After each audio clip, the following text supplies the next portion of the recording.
Now a play fake here on first down. He will find his man Chase complete.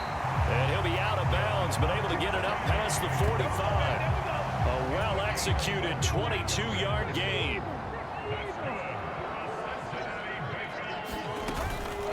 From the gun to give to Mixon. And he's going to take this across midfield into Jacksonville territory. Trayvon Walker makes the tackle. That's a really nice, tough run inside, and they gained 5 yards on it. And to be frank about it, most offenses don't expect to get 5 yards on a play call like that. So when they do, they go back to their huddle with a little pep in their steps. They're starting to think that they're starting to dominate the line of scrimmage. But based on the play we just saw there, he might not be the guy you want to challenge in coverage on these all-important snaps. He certainly looks dialed in right now.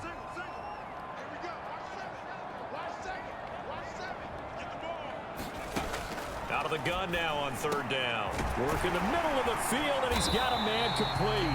And he's going to have another first down as the tackle's made at the Jaguars' 29-yard line. The Bengals passing game finding a rhythm. They've got another first. And that last throw right there putting him already over 3,000 passing yards now for the campaign. And given where we are in the season, Brandon, you have to think to yourself, if he stays healthy, I think 4,000's a given. I think 5,000 is not out of the question if he stays hot. Let's go, D. What's time? Time is right. What's time? Time is right. 40. They'll look to throw here on first down. There's a short one caught by Uzama. And this will leave him a yard short. Nice pickup of 9 yards on first down. From the 20, here's second and a yard. And Chase will go in motion left. He'll get it here on the jet sweep. And brought down, but not before they get it inside the 10 to the 7. The pickup goes for 13 and sets him up first and goal. An excellent run there coming from out wide. And we used to consider these jet sweeps to be gadget plays or something a little bit unusual, right? But now most teams have some version of this play in their playbook, and I think it's a lot because of the receivers that are being developed nowadays. These guys look like running backs even though they're playing out on the perimeter. That gets them 3 yards closer here as it brings up second and goal. You know, when this offense gets down here near the end zone, they're going to turn to their bell cow, and this guy's been a touchdown machine all year. Excellent job stopping him there on first down. Mixon again. And he is in. Touchdown, Bengals. Joe Mixon with career touchdown number 94. He ties both Jerome Bettis and Priest Holmes on the all-time list. And the Bengals take the opening kickoff of the third quarter and drive right down the field to extend their lead.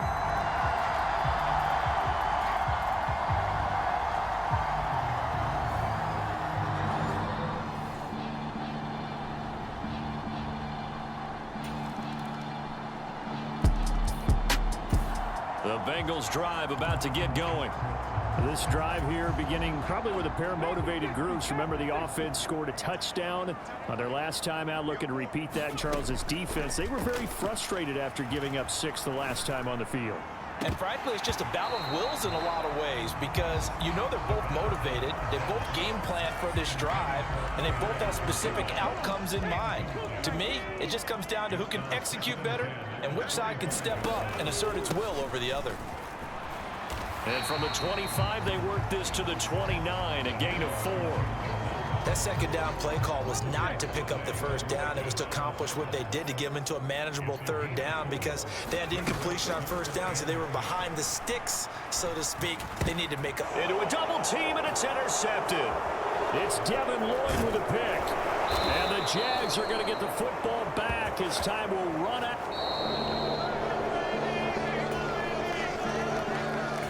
Back now in Cincinnati.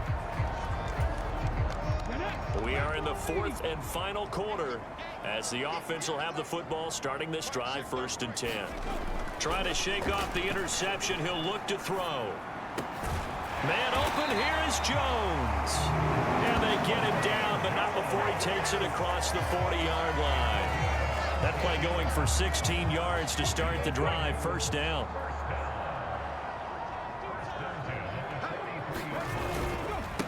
inside handoff to Mixon. And this one not going anywhere. They get him at the 44 for a gain of just a yard. That's it. That's what you want. Straight ahead positive gain. Just keep that clock ticking.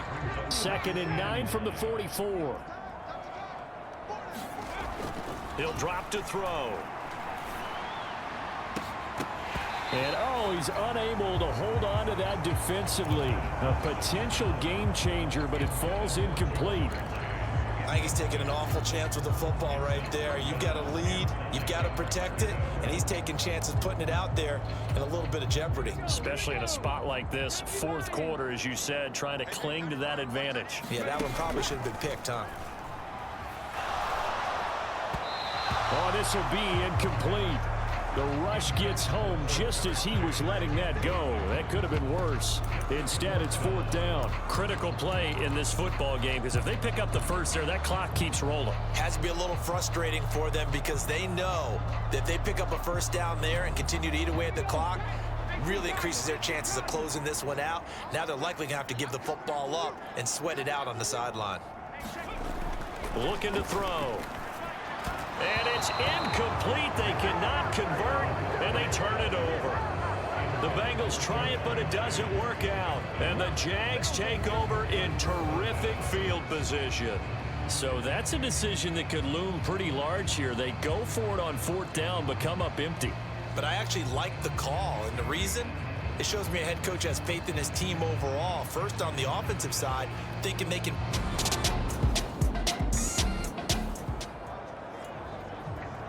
Now following the interception, this offense will get another shot at it as they'll quickly head back onto the field.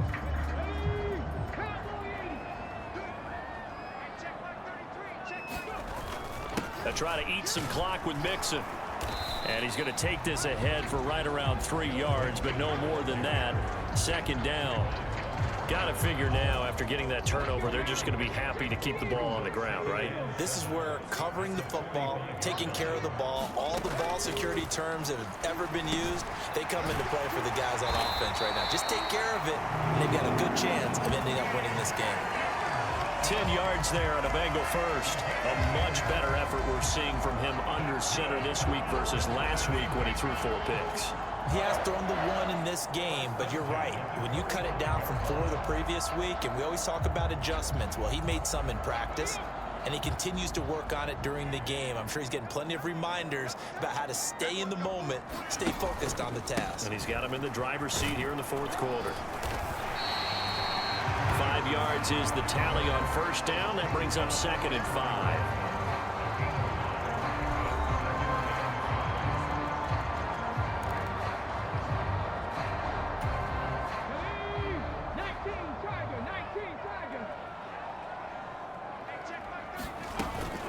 Again, it's Mixon. And he only manages a couple here down to about the 38-yard line.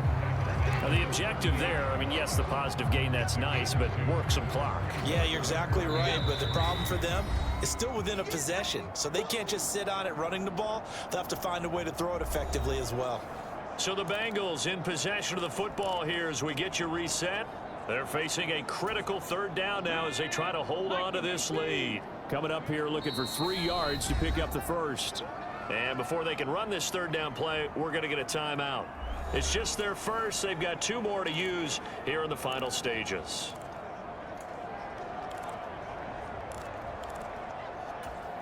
Now this is a big 3rd down, and you'd have to think we'd see a timeout right away if they can't stop them here.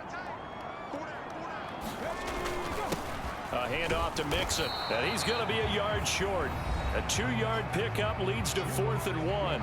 And now we'll see a timeout used on defense as they stop it right out of the break with 1:57 to go in the ball game.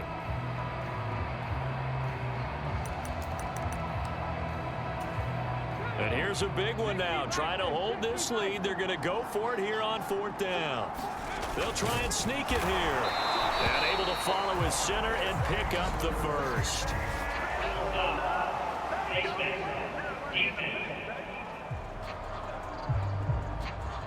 Wow, a personal foul at this stage in the 4th. Hard to believe. Really hard to believe, and now that glow of hope that you had begins to flicker out, doesn't it? Yep.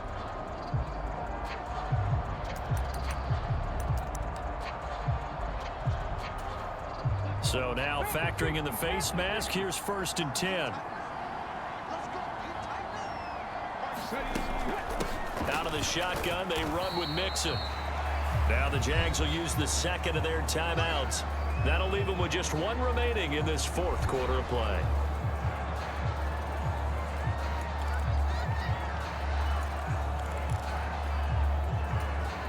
This, in all probability, another run here on 2nd and 8.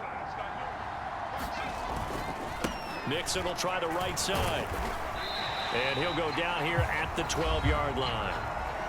The Jaguars now will use the last of their timeouts as they'll head to the sideline and talk over what to do next. The 8th play of the drive coming up. It's 3rd and 3. Here's a give to Mixon. Able to fight through one tackle. And he will have a Bengals 1st down. And it's celebration time on that sideline. And they've earned it. Well, you know me, partner. I never tell them to back off of being aggressive. But sometimes you see the consequences when you're overly aggressive and you don't secure tackles. Guys break through. Trying to sell out to pry that football loose. And just as you said, cost some yardage. Yeah, you got to go get him. Stand him up first before you go for the ball. Don't just go for it initially. It's 1st and goal, and a late touchdown at this stage could officially salt this one away.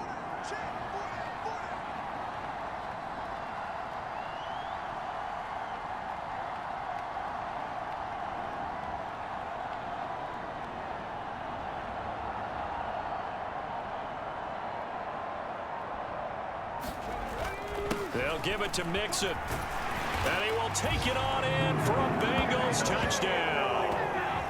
Joe Mixon with his 14th rushing touchdown on the year. And the Bengals get an important score there to extend their lead here in this 4th quarter.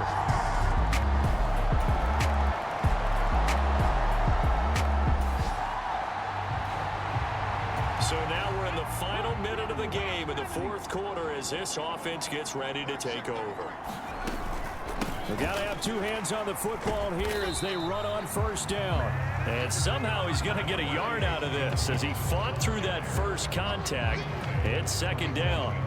Charles, why didn't they just take the knee there? You're asking the question that I'm asking as well, because we've seen a lot of football where coaches decide maybe they get a little greedy. I don't know if they're doing it for stats or for what reason.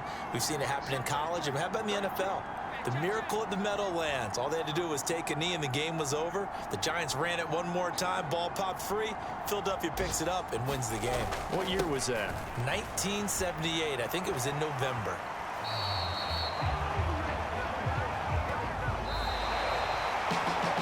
What a ball game this was. What an atmosphere this was. And the home team getting the late touchdown, getting the victory, and now everybody in this building can file away with smiles on their faces. And what do real estate people tell us all the time? It's location, location, location. So being at home, that can be a big deal because remember, they were down to their final chance to retake the lead. That home field advantage, I think it helped fuel all of what happened for them down the stretch. A huge win. So for the Bengals, it's an important win in terms of staying in the postseason race as they move to 6-4. And they'll hit the road next week to take on the Denver Broncos. Meanwhile, for Jacksonville, and another